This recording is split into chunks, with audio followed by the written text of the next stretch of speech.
आता वळूयात पुढल्या बातमीकडे। युट्यूबर ज्योती मल्होत्राच्या मागे पाकचा दानिश मास्टरमाइंड आहे। दानिश दिल्लीतल्या पाकच्या दूतावासामधील कर्मचारी होता आणि संशयास्पद कृत्यांमुळे भारत सरकारनं दानिशला देश सोडण्यास सांगितलेलं आहे।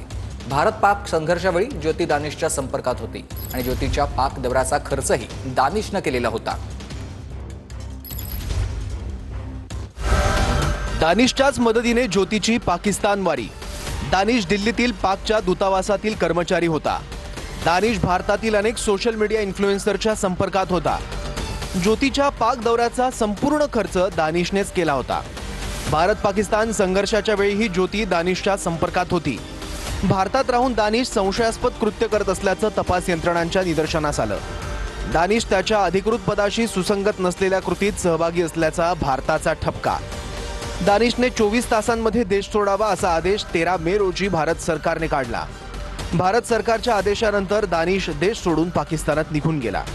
पोलिसांनी ताब्यात घेतल्यानंतर ज्योतीची चौकशी सुरू। अनेक गोष्टींचा खुलासा होण्याची शक्यता।